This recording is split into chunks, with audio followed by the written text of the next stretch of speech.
Depending upon your age and when you start Medicare, you're going to have anywhere from 8 to 10 different Medicare supplemental plan options to choose from. But the millions and millions of people that are on Medicare supplemental plans today have narrowed those choices down to only two plans, the G and the N. So in this video, we're going to look at those plans and we're going to compare the cost and the coverages of the G and the N so that you'll have the confidence to choose which plan is best for you.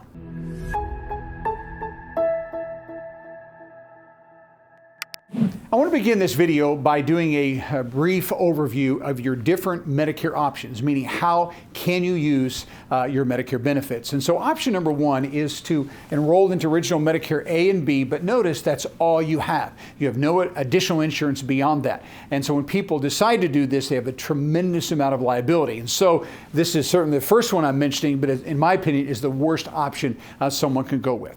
Then the second option is enrolling into A and B like this, but instead of taking on the liability like we did here, now we get a supplemental plan written by an insurance company that will actually take that liability from us. And again, we'll be talking about this particular one with the G and the N. But I do want to mention also that some people go with the third option, and that is to enroll in A and B, just like we did in all of these, but instead of being in the original Medicare system, we enroll into a private health insurance company's Advantage plan. And so they're replacing A and B for us. All right, so those are three options. But in this video, what I'm going to do is primarily focus on this, because this is, as we talk about the supplemental plans, the G and the N that are so popular today, this would be someone who's selected to use their Medicare benefits in this particular way. Now, just before I get into this part of our video, I want to just mention one other thing just real quickly. You're going to notice here below this video, there's going to be a link there where you actually can click subscribe.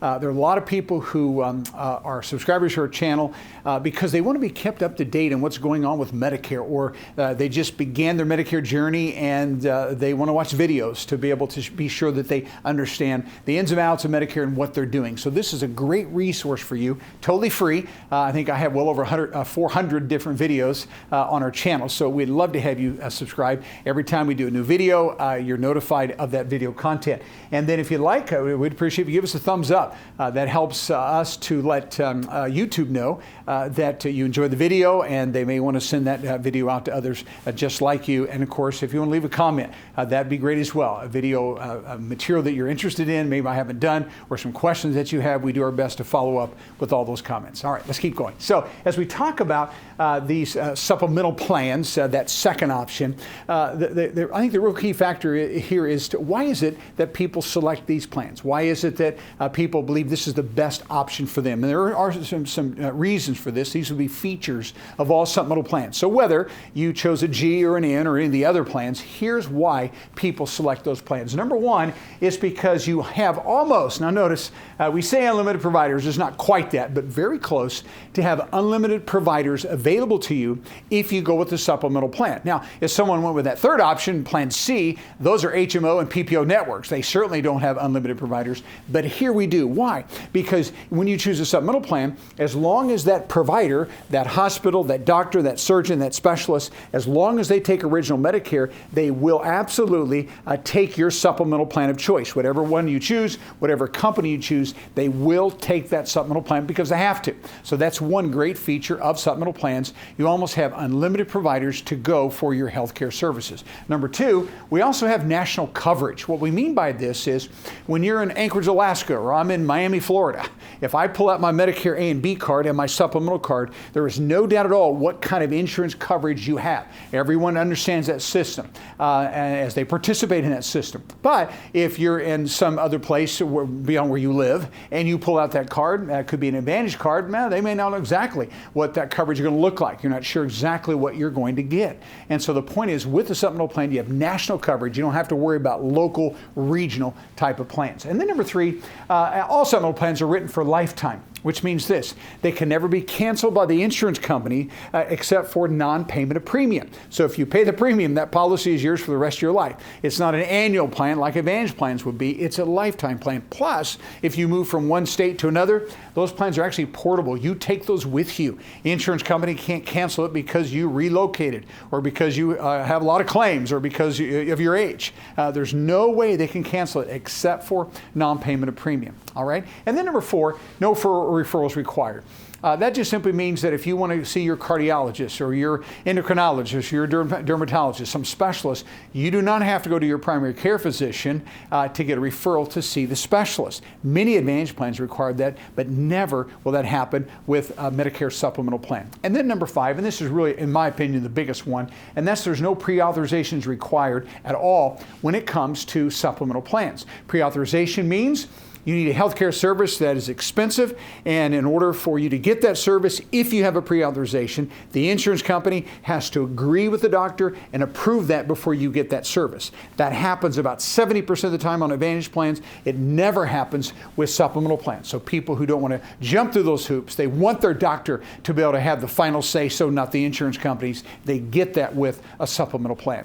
And then the last one here, predictable cost. What do we mean by that? When I have a supplemental plan, number 1, I'm going to pay a monthly premium. We're going to look at those here real soon. And number 2, if I have a G plan, I have once a year a B deductible to meet. That's predictable. This year, the B deductible is $257 for the whole year, and I have to pay my premium to have that plan. Very predictable, no surprise out-of-pocket expenses whatsoever. Unlike Advantage plans, we pay as we go in those systems, so we don't know for sure what it's going to cost us. We can pay as we go until we hit a certain annual max out-of-pocket. And so those who want predictable cost oftentimes then find that supplemental plan is going to be a good fit for them. All right, and so what I'm going to do now is we're going to look at the G and the N. And as we look at G and N, these are clearly supplemental plans, so we're filling in the financial gaps that Medicare did not cover 100%. And I want you to know this, that the only service that Medicare covers 100%, meaning no responsibility for you, would be preventive services. And that's it. So if it's preventive, you have no out-of-pocket expenses. But beyond that, every service you get, you are going to have a financial liability, a balance of the bill. That is your financial exposure. We call those gaps in coverage, all right? And so let's break it down for you real quickly here. On this chart, we have Medicare A and B gaps. Now remember, the A side of Medicare is going to be your inpatient. This is your hospitalization stays. This is your skilled nursing stays, a hospice care included in Part A. On the Part B, this is going to be our outpatient side of Medicare, plus all the doctor services that we get, whether we see the doctor in the office or the doctor comes to take care of us in the hospital. All physicians, surgeons, hospitalists, ER doctors, specialists, those doctors are always covered by the B of Medicare. So the B is outpatient, labs, MRIs, CAT scans, outpatient surgery, that type of thing, and all doctor services. So pretty much this is inpatient facilities and then outpatient facilities plus doctor services. Now let's look at the gaps. So on the A side of Medicare, we begin this out-of-pocket liability with a deductible. A deductible means you must pay this first before the plan begins to pay. So with Medicare, this means I'm admitted to the hospital, and what I'm responsible for the first 60 days in the hospital is a deductible this year, 2025, of $1,676, $1,676. Okay, so first 60 days in the hospital, you have to pay the A deductible. That deductible is not an annual deductible. It's tied to a benefit period. A benefit period on Medicare Part A means I've admitted to the hospital. I owe my $1,676. Let's say I'm discharged 7 days later.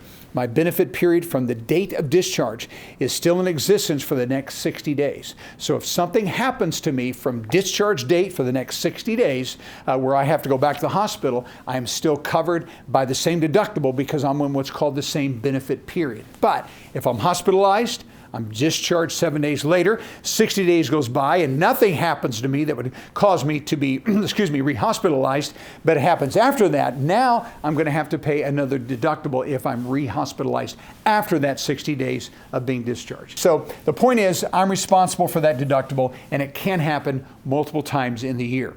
After that deductible, what happens is if I am still in the hospital after 60 continuous days, I move into month 3, month 4, and month 5. Number 1, you're very ill, probably in a coma here. But the point is here I have extended hospital stays. And now my financial liability increases because here Month 3, I have to pay $419 a day. Month 4 and month 5, I have to pay $838 a day. And again, people are very, very ill here. Now, I want to note something. When it comes to your supplemental plan G and N that we're going to look at, what it will do, of course, it'll cover these, but it also will give you a whole nother 365 days in the hospital with no cost to you whatsoever. Okay? All right, so that's our second gap. We call those extended hospital stays.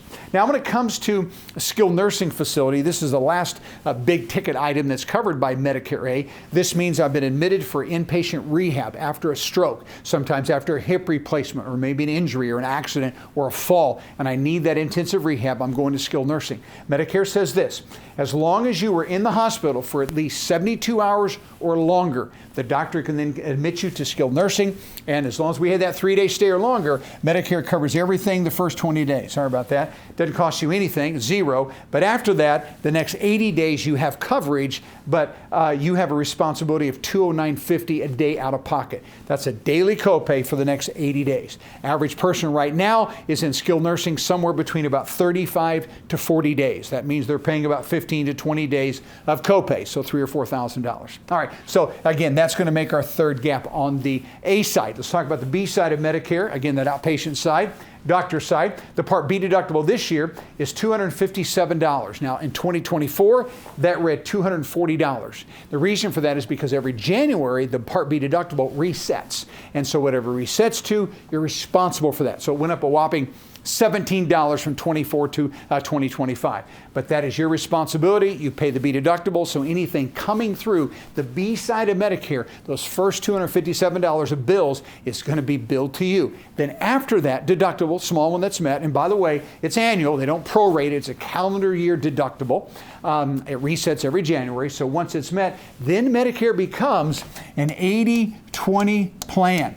Medicare is going to pay 80% of the bill, and you're going to pay 20% of the bill. We call that coinsurance. Over here, we had copays. That's a flat dollar amount. A coinsurance is a percentage of the bill, and so you're responsible for that 20% out of pocket. Now, the rules for this, to make sure that Medicare does pay their 80%, here's what you have to remember.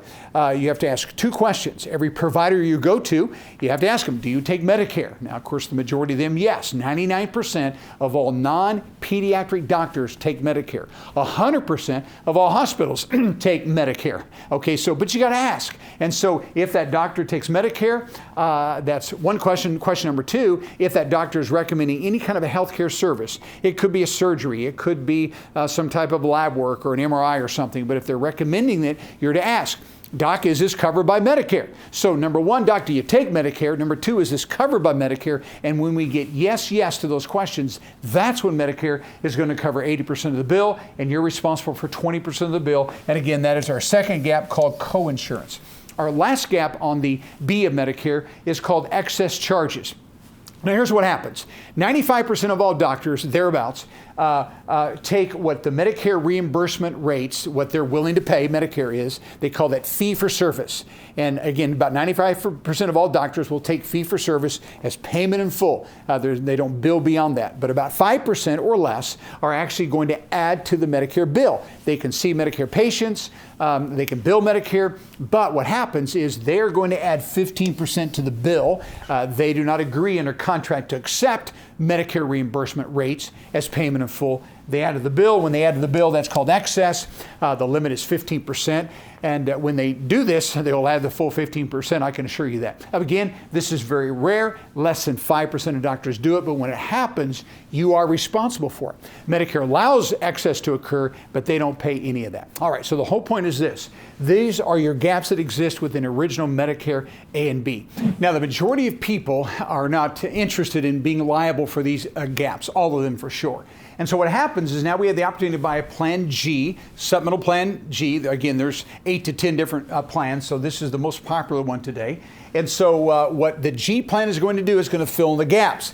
And the gaps that it fills in would be 5 of the 6. So it truly will cover all 5 of the 6 gaps. So again, as long as we're seeing a Medicare provider, having a service covered by Medicare, the only thing we're going to be responsible for is once a year, whatever the B deductible is, that will be out of our pocket. Again, it's once a year. So we pay that $257 this year, and then we are done. It truly is almost 100% coverage, not quite. So that annual B deductible is my responsibility. So when it resets in January of 2026, whenever that happens here next year, if that goes to $265, you'd pay the first $265. If it goes to $270, you'd pay that. Sometimes it even goes down. But the point is, that's all you're going to be out of pocket. You pay the premium for the plan and the $257, and you're done. All right, so that is the G plan. Now let's look at the next popular plan, and again, a very popular plan. About 30% of all people get this, and that is actually called the N plan. N plan.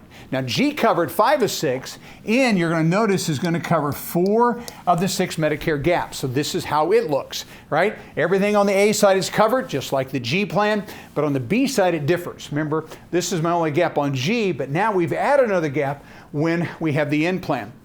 That 15% is now our responsibility. G covered it, N does not. Now, frankly, there's not a whole lot of risk here. Number one, you can ask doctors if they charge this, and if they do, you'll still be responsible for it, but you can find out. And rarely will this happen anyways. Remember, less than 5% of doctors do it. But it does still happen, and if it does happen to you, and you have the N plan, you would have to pay that. In addition, on the N plan, you're subject to notice a $20 copay to see a doctor, a primary care doctor, or a specialist. You paid the $257 first, and then all doctor visits after that, you would have a $20 copay. If we went to the emergency room, which is also covered by the B side, which is outpatient, we also have a $50 copay for that. All right, and so again, G, most comprehensive. N, still very, very good plan. Just take on a little bit of exposure with the excess and a couple copays. All right, so that then brings us to the rates that we'd actually have to pay for these plans. Now, I want to share just a couple things with you. First off, these are just an example. We are a nationwide brokerage company. We write plans in all 50 states and DC. We represent lots and lots of carriers in all of those states. And so what I've done here is I just simply took one zip code that's in Dallas, Texas area, and that's going to be my example. Now, you may live in the Northeast. Rates probably going to be higher than this. You may live on the West Coast, probably going to be higher as well. So this is going to be pretty general between the Midwest and the South, Southeast, Southwest areas of the country. So I'm just giving you a sample so you'll be able to get kind of an idea for where these are. So as we look at that particular zip code, we're going to look at male and female. Now, I want to make sure you learn something. In most states, we're going to see that female rates are about $10 a month lower than male rates.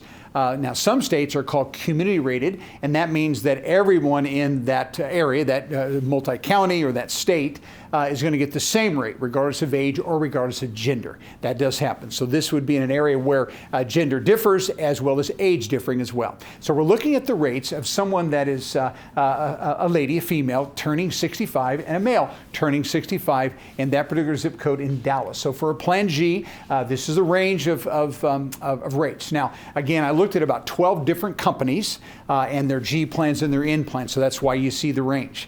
Medicare standardizes the coverage of the plans. They all cover the same thing, but the premiums are set by the carrier. All right, so again, of these multiple carriers, we saw a range of anywhere from about $115 to $140 a month for a Plan G, again, covering everything but the B deductible. For a man, again, a little bit higher, $10 or so a month more, in the range of about $125 to $155. Now, when it comes to the N plan, now again, this covered 5 of 6 gaps. This covers 4 or 6 gaps, plus we have a couple of copays. Then you're going to see these rates are going to be different. Now, before I share those with you, I did want to mention one more thing, because I think this is very important. As we look at rates, many people would like to know maybe what it's going to cost as they go on Medicare. They're curious. They're not really ready to talk to an agent yet or enroll in anything, but they're curious. Or some people are already on plans, and they would like to see what's available in their market, again, without having to talk to an agent. So we put together a tool that is called MedicGapCompare.com. You can see the link below here of the video, but you can go there actually and notice this. Just fill out some basic information. We only ask for your phone number, your name. That doesn't matter. You're going to put your zip code in there, your date of birth, your gender, and what it will do actually will shop for you, and it'll show you the real life quotes from insurance companies that are offering plans in your particular area. So you don't have to guess about it. You don't have to just look at these ranges. You can actually know specifically what it would be for your gender, your age, and your zip code. So go to that tool. It's a great, great tool to have. Again, MedicGapCompare.com. All right, so back to this. Now let's look at these N plans. Now, N plans, again, for the 6 gaps, couple co-pays, going to be a lower premium. And so for the lady turning 65, the range was about $80 to $120 a month. So you can see on the low side, it's about $35 less. For a man, we're around $90 to $125. And again, you can see it's about $35 a month difference. And so if I save $35 a month, that's going to save me about $420 in the year. In that range, could be a little bit more. But if I'm saving that, what did I take on for the $420 savings? I took on the minimal risk of excess charges and whatever doctor copays I may have throughout the year. So some people look at those options and say, well, I like saving that $420, $450 a year. I rarely go to the doctor. I know excess doesn't occur often. I can ask anyways, and they may select the end. Some people say, well, I'm not really concerned. The $35 doesn't make or break me in my budget. I just soon get the most comprehensive plan available to me today. And of course, that then would be the G plan. And honestly, folks, there is no right or wrong decision. I think both decisions are great decisions. Why? Because of all the features that we mentioned about Advantage plans are available, whether it's the G or the N. What matters is, what are you most comfortable with on the budget? What company do you want to go with? Now keep this in mind. If you work with us, we also talk about not just the initial premiums, but the stability of the rates. What's the likelihood of this company being stable? Some companies tend to raise their premiums more frequently, more drastically than others. And so we look for companies that have proven to have a great rate history. We take, of course, the time to show you how to look at that to make sure we're not only happy with the initial premium, but also with that stability of those rates on the long term. All right, so those are the differences between the G and the N plan.